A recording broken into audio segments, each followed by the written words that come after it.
Muito bom sábado, quero saudar todo o auditório da Novo Tempo Portugal e também o auditório que nos escuta na Rádio RCS. Estou muito grato a Deus por esta oportunidade de abrir a sua palavra e meditar sobre ela. Hoje trago esta mensagem dentro de um contexto um pouco particular, que é o contexto de uma programação muito especial que foi pensada para os mais novos, as nossas crianças, e que estamos a organizar este fim de semana aqui na Novo Tempo. Provavelmente a esta altura, a maioria dos que me estão a ouvir e a ver já ouviram falar, é o programa O Meu Amigo Jesus, um programa que na verdade já começou ontem, sexta-feira, e por isso reforço esta ideia para os pais e mesmo até para alguns meninos e meninas que porventura estejam a ver nesta hora, que se por acaso não viram o primeiro episódio desta série de 3 que começou ontem, ainda podem fazê-lo aqui nos canais da Novo Tempo, mas sobretudo não percam hoje, sábado, à noite, às 20 horas e amanhã, domingo também à mesma hora, aqui na Novo Tempo, o programa O Meu Amigo Jesus, com muito conteúdo pensado para as nossas crianças passarem um bom momento em família, em casa e a aprender também da Palavra de Deus. É nesse contexto, eu dizia, que hoje quero falar-vos também sobre crianças, já lá vamos, mas se pudesse resumir desde já o tema, a ideia que quero explorar convosco, é uma palavra que possivelmente muitos têm ouvido nos últimos tempos. Vou falar-vos sobre discipulado. Talvez pareça a alguns um tema que já temos repetido e dado ênfase muitas vezes. Outros talvez pensem mesmo que o tema já está um bocado gasto, mas deixem-me ser honesto convosco. Quero dizer-vos que se porventura têm essa impressão, então talvez nós temos falhado e temos que falar melhor sobre o tema, porque o tema do discipulado na Bíblia, na vida, no ministério de Cristo e na Igreja Cristã, é um tema que não se esgota e é um tema que não vai ficar ultrapassado. Nunca, nem agora, nem nunca. Eu desafio-vos por isso, este é o meu objetivo hoje, a explorarmos juntos algumas dimensões sobre o que é estar num processo de discipulado. E isso vai conduzir-nos às crianças. Na verdade, discipulado não é uma atividade em que se participa. O discipulado não é uma tarefa que se executa e que fica feita, pronto, já está, já fizemos o discipulado e pronto, agora podemos passar a outra coisa. Isto não é possível, por isso é que eu dizia há pouco que o discipulado nunca está ultrapassado, e isto não é possível porque o discipulado é um processo. E como é um processo, nós estamos envolvidos nele, ou estamos, se quiserem, dentro dele. Ou então, em alternativa, ainda não estamos no processo. Por isso é que o discipulado, queridos irmãos e irmãs, prezados amigos que me ouvem, eu quero dizer a todos o seguinte: o discipulado é um chamado universal. Universal.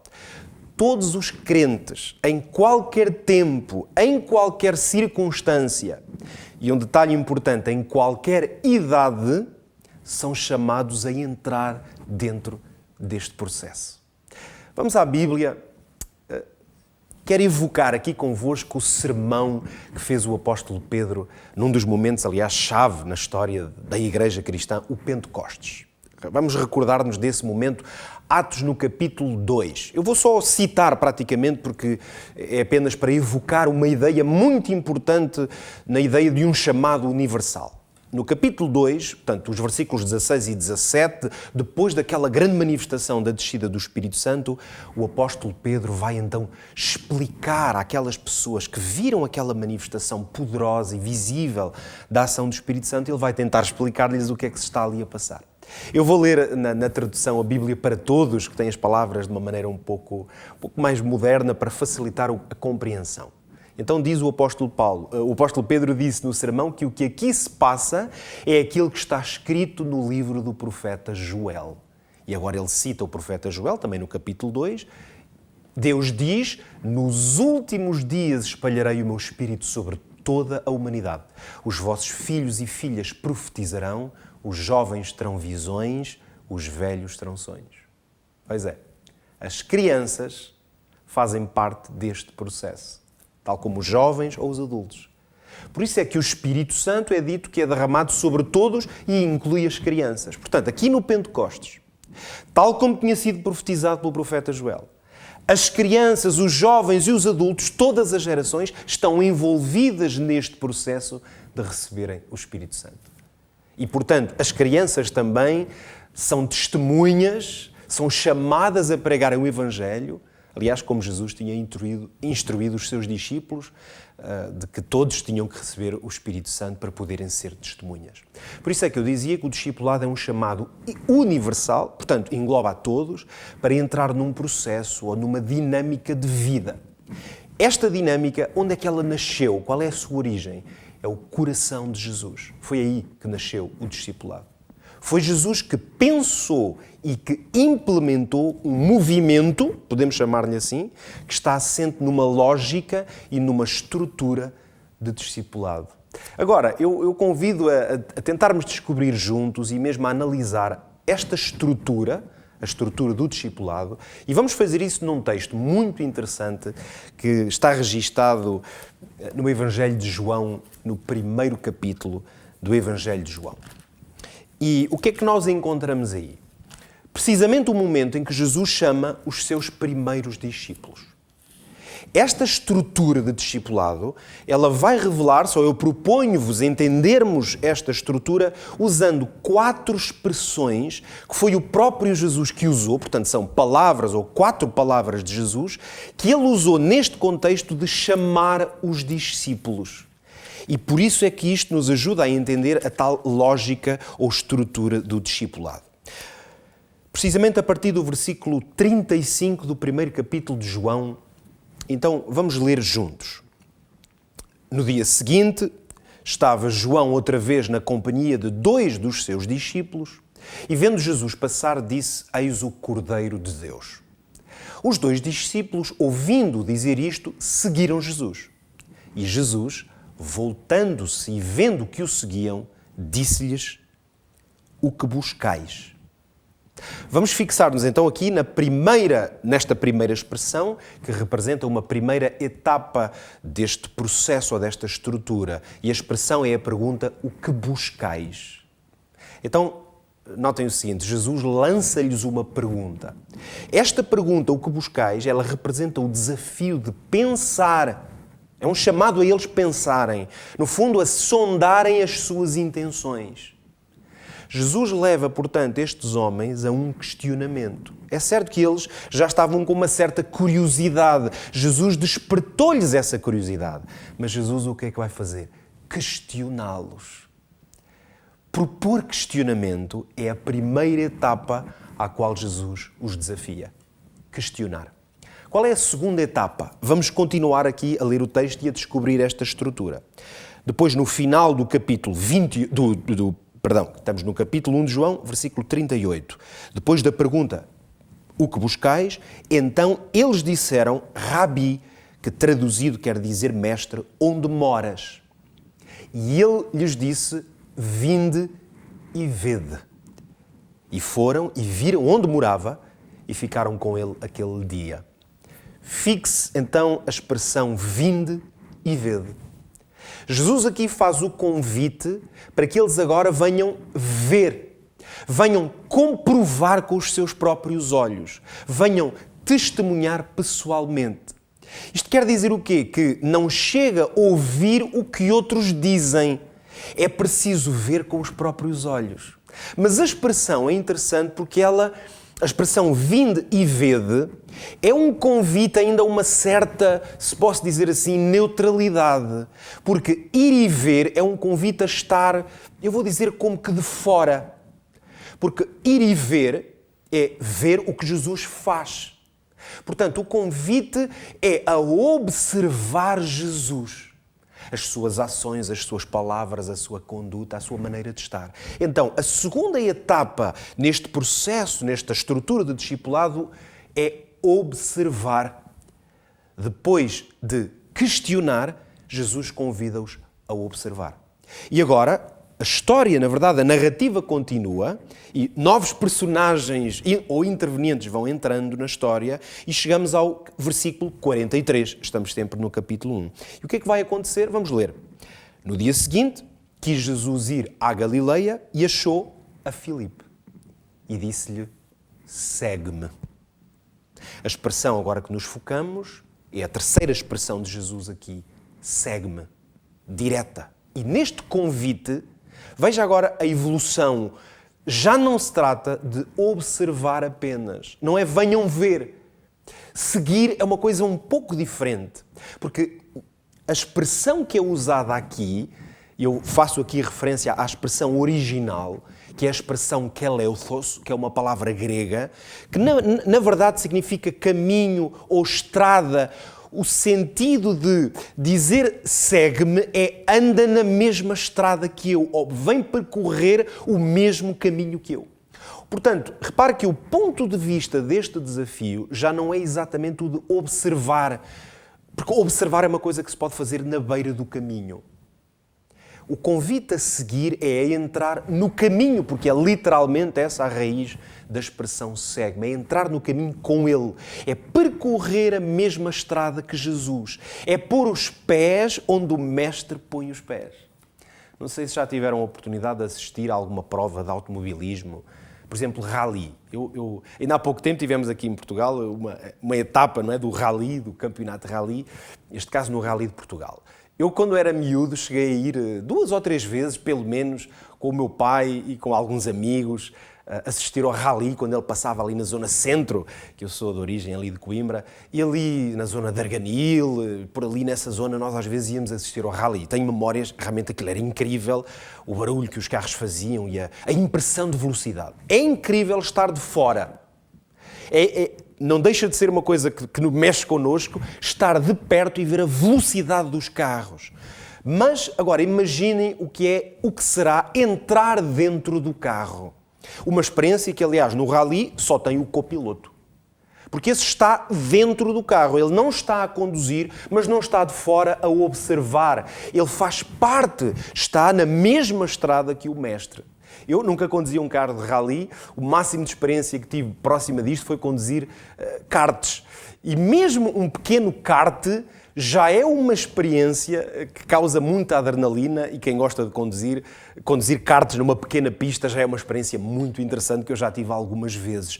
Porque aí nós temos uma sensação de facto de velocidade, de proximidade na estrada.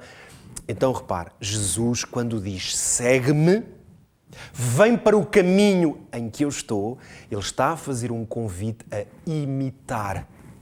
E imitar é a terceira etapa nesta estrutura de discipulado.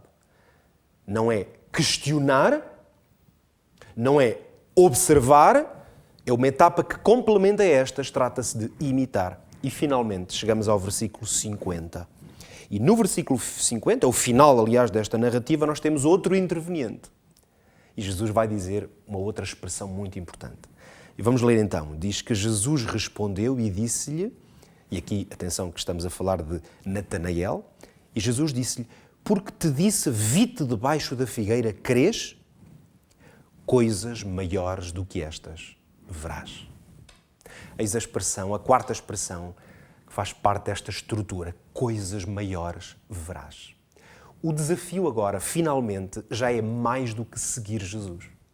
Neste caso, esta projeção no futuro, coisas maiores verás, Jesus está a dar a este homem, e portanto a todos os discípulos, um horizonte de que o discípulo, ou no processo do discipulado, há um momento em que passa a ser a pessoa a conduzir.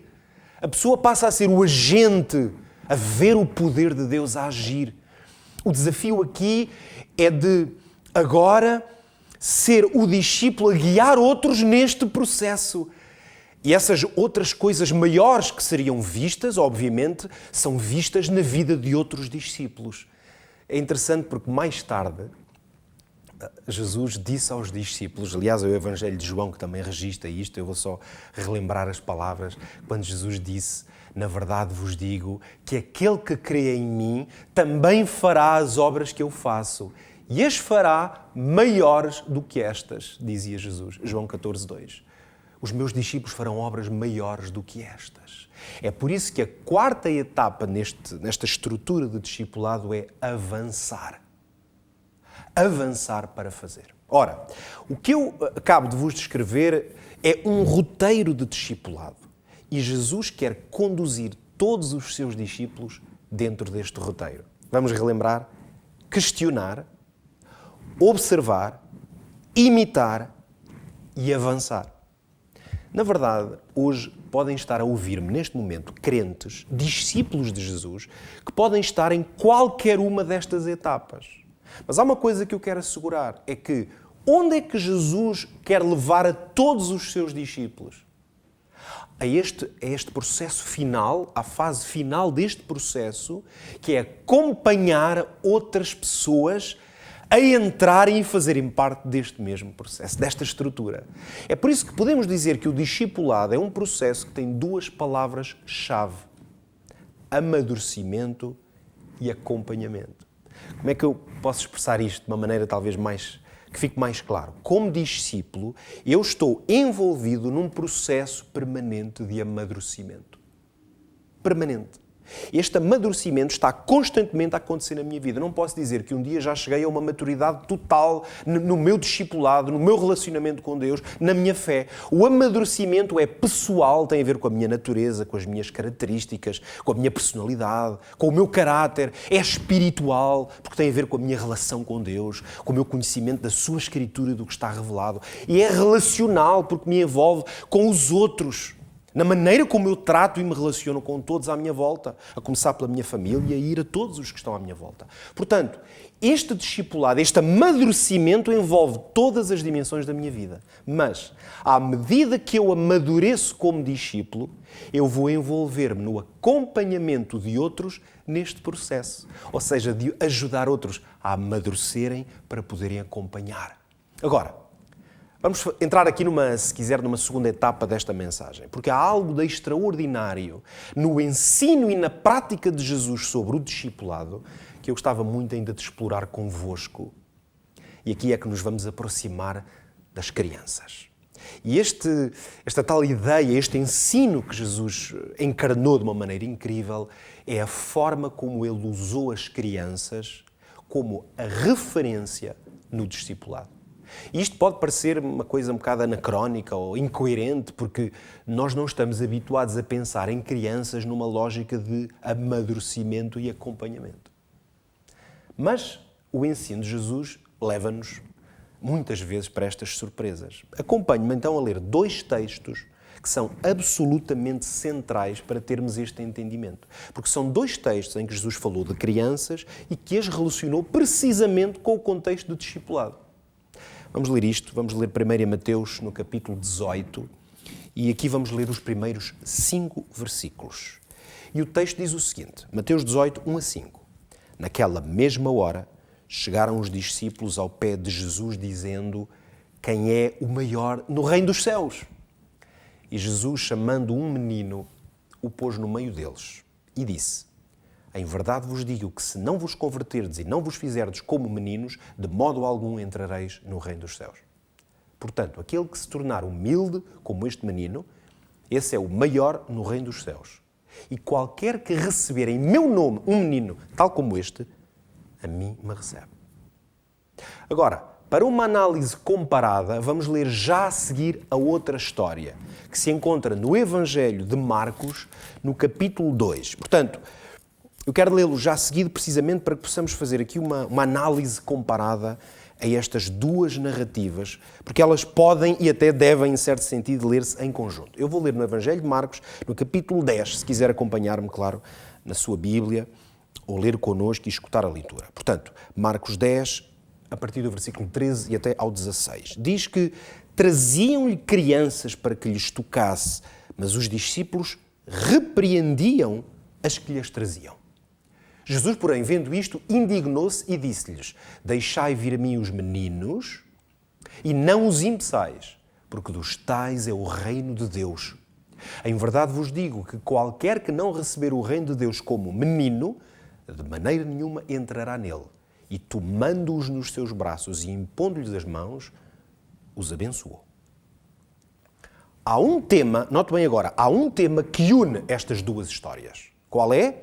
É a condição de acesso ao reino dos céus.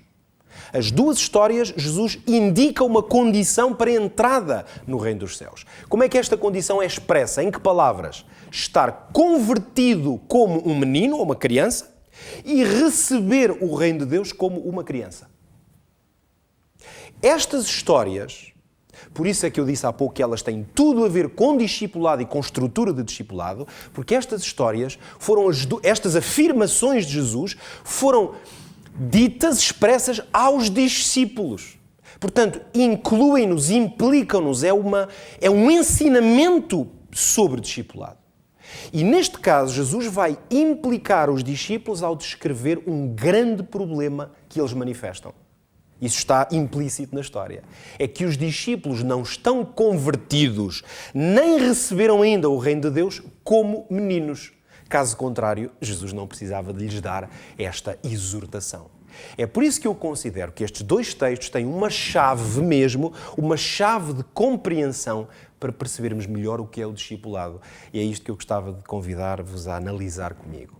Pensem agora comigo o seguinte. Jesus fez do tema do reino de Deus, podemos dizer, sem exagerar, que este tema é o centro do seu ensino e do seu ministério. Ou seja, é impossível compreender o ensino e a prática de Cristo sem entender a lógica do que é o reino de Deus. Por causa disto, é que Jesus disse coisas como estas. Por exemplo, eu vou só citar textos muito conhecidos. Mateus 10:7, Jesus disse que deu indicações de que para irem e pregarem, dizendo, é chegado o reino dos céus. Mas em Mateus 4:17, aí no início do seu ministério, quando ele começa a proclamação do Evangelho, ele diz, arrependei-vos porque é chegado o reino dos céus. E em Lucas 17, versículos 20 e 21, Jesus está a fazer um discurso e diz que o reino de Deus não vem com aparência exterior, nem dirão ei-lo aqui ou ei-lo ali. Porque, e agora dizia ele, o reino de Deus está entre vós. Reparem então o seguinte, que a chegada ou a manifestação do reino de Deus está ligada a quê? À própria presença de Cristo na terra. Por isso é que a partir do momento em que Jesus chega, a mensagem a proclamar é o reino de Deus chegou. O reino de Deus está aqui. O reino de Deus está entre vós. Por isso é que não é possível separar a ideia de Cristo na terra e o reino de Deus. Ora, o reino de Deus, portanto, é um conjunto de valores que Jesus veio encarnar, manifestar. O reino de Deus é uma experiência de relacionamento com o Criador, o Pai, Deus, que Jesus veio personificar. Eu vou usar agora uma metáfora, talvez para os mais jovens seja mais simples de compreender, mas acho que hoje até é uma linguagem que já abrange muita gente. Nesta metáfora podemos dizer que o reino de Deus é um software é um programa informático que se instala num computador e nós conseguimos trabalhar com o computador porque ele tem esse programa. Ora, o reino de Deus é um software que Jesus veio à Terra e que iniciou o processo de instalação. E este software, onde é que ele é instalado? Na vida de pessoas que ainda não têm esse programa. E ele é instalado através de discípulos. Ora, estes discípulos são pessoas em quem o software, a programação do reino de Deus, já foi instalada na sua vida. E por isso eles estão capazes de levar essa mensagem e instalá-la ou ajudar a instalá-la na vida de outras pessoas. Isto é discipulado. Por isso é que Jesus, quando começou a chamar os primeiros discípulos, dizia-lhes, quem é que não se lembra disto? Vinde após mim e eu vos farei pescadores de homens. Agora, então e as crianças? Porque Jesus disse que os discípulos precisavam de ser como crianças, receber o reino de Deus como crianças. Então, não era delas que estávamos a falar. Onde é que as crianças entram aqui? O reino de Deus precisa de crianças e de pessoas como crianças.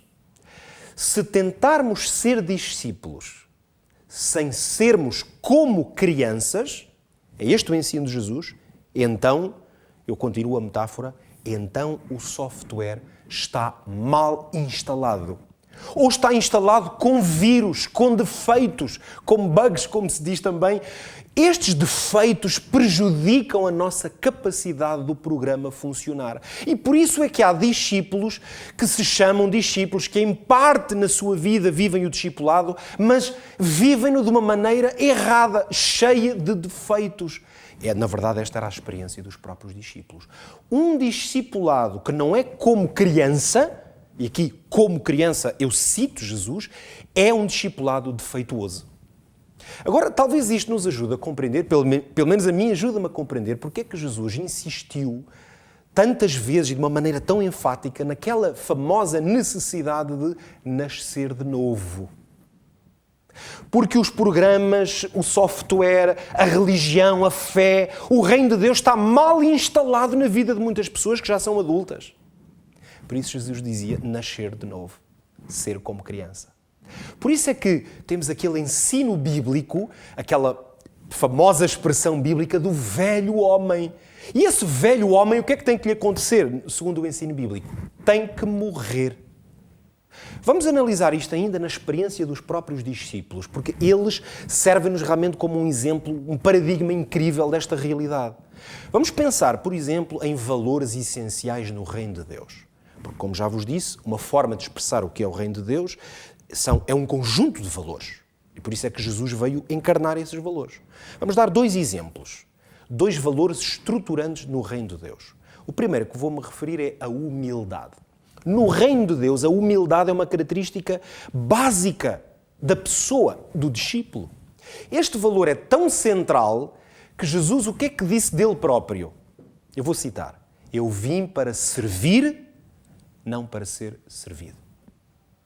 Este é o princípio, este é o valor.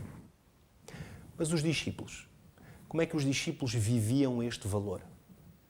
Nós temos exemplos na Bíblia. Marcos, ainda tenho a Bíblia aqui aberta, em Marcos, no capítulo 9, é curioso que a partir do versículo 33, diz-nos que houve uma grande discussão, um debate sobre o reino dos céus. Isso deve ser bom, à partida, falar sobre o reino dos céus. Se é o grande tema, o grande ensino de Jesus, uma vez que ele veio trazer esses valores, devia ser uma boa discussão.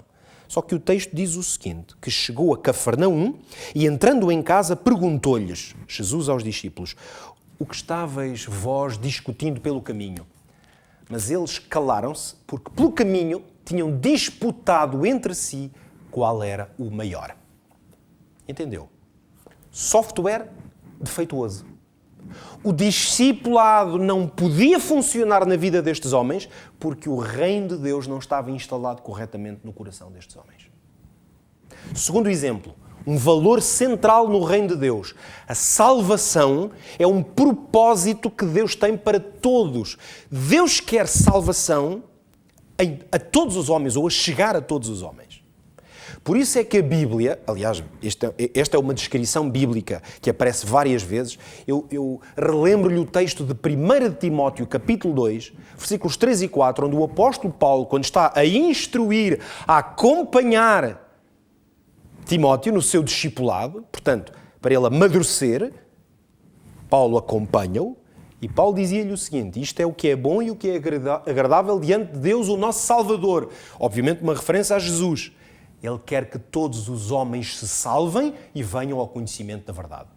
Eu estou a citar palavras do apóstolo Paulo, mas é evidente que Jesus, de muitas maneiras, instruiu e deu exemplo disto mesmo aos discípulos. Mas como é que os discípulos tinham este valor instalado na sua própria vida e no seu coração?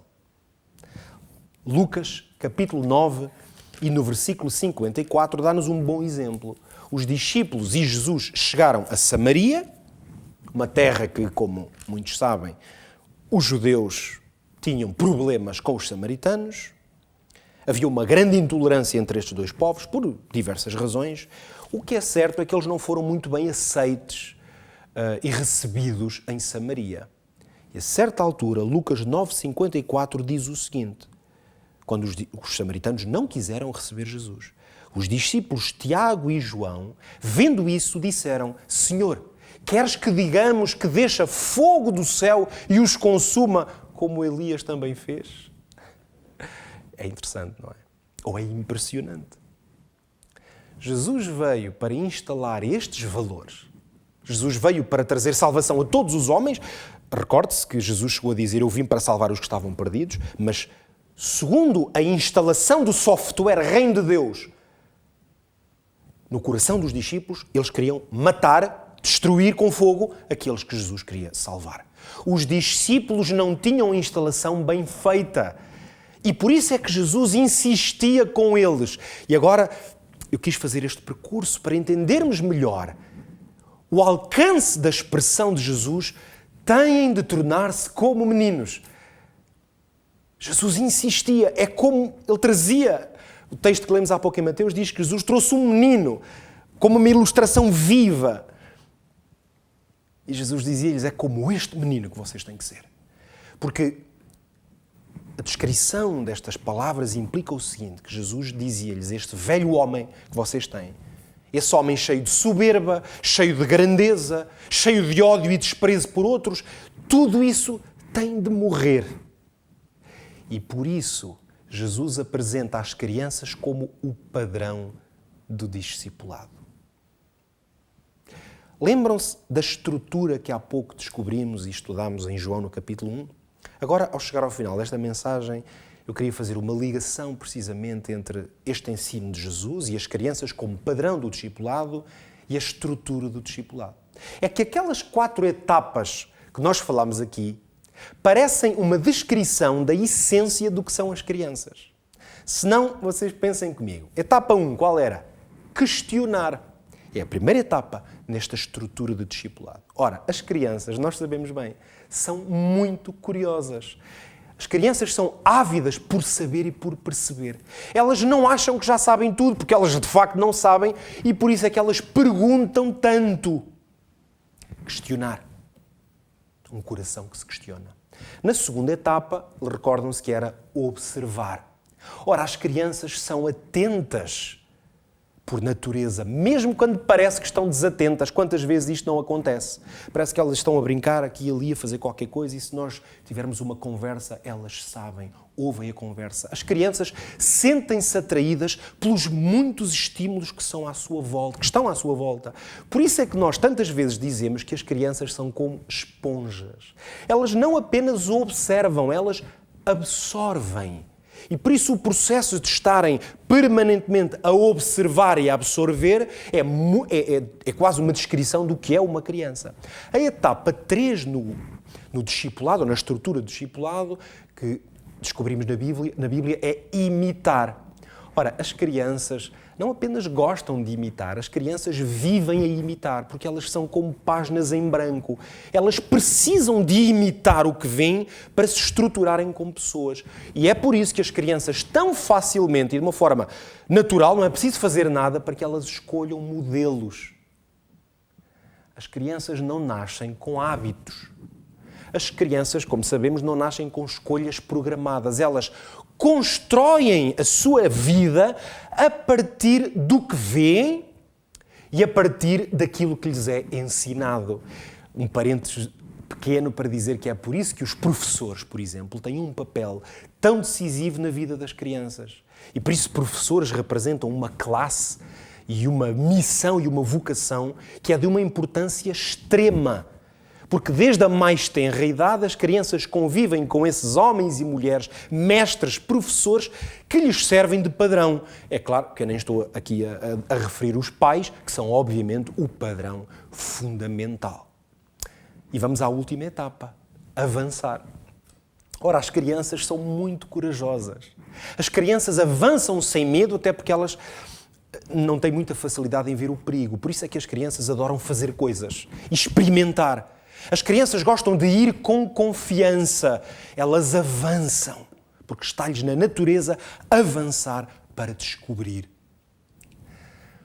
Talvez agora, pelo menos espero eu, nós possamos perceber melhor porque é que Jesus dizia aos discípulos para serem como crianças, para receberem o reino de Deus como crianças. Porque elas encarnam de uma forma quase natural estes grandes valores do reino, o reino de Deus, e o seu desenvolvimento encarna as etapas do discipulado. Lembre-se, discipulado é amadurecimento e acompanhamento. E estes são dois conceitos que descrevem a experiência de ser criança. Ser criança é um amadurecimento constante, porque tudo está por aprender. E ser criança é acompanhamento intenso, porque elas precisam de ser acompanhadas constantemente, porque não são autónomas. Eu era pastor há meia dúzia de anos, nem ainda há meia dúzia de anos, e um dia à minha porta batem dois jovenzinhos, um ainda criança, 11, 12 anos, o outro irmão mais velho, já um rapazito um pouco mais velho, 17, 18 anos. Bateram-me à porta e traziam cada um deles uma mala na mão. E perguntaram-me se podiam ficar em minha casa. E ficaram. Durante algum tempo viveram comigo e com a minha família. Esses dois jovens foram expulsos de sua casa por causa dos valores do Reino de Deus e por causa da sua fé. E vieram bater à minha porta como pastor e amigo, quase como um pai, naquele momento, e com muita emoção eu os acolhi na minha casa. Eu percebi como uma criança pode encarnar os valores do Reino de Deus. Uma outra criança que também me é muito próxima, ainda antes de completar 10 anos, foi questionada a propósito da fé, por causa de uma professora, que era uma crente, que inspirou, que levou ao questionamento, que era observada. E esta criança, com 8 anos, começou a fazer um trabalho de transformação dentro da sua casa. Esta criança hoje é uma jovem adulta, membro da Igreja Adventista do Sétimo Dia, devido à sua influência, uma família alargada com quase 20 pessoas são crentes e discípulos ativos. Porque as crianças encarnam bem os valores do Reino de Deus e vivem o discipulado. O meu apelo ao terminar esta mensagem é este: aceite o desafio de estar ativamente dentro do processo de discipulado. Aceite o convite e o desafio que Jesus lhe faz para amadurecer na sua vida pessoal, amadurecer sempre e acompanhar sempre outros nesse amadurecimento. Aceite o apelo de Cristo a ser como criança, ou seja, a receber o Reino de Deus como uma criança.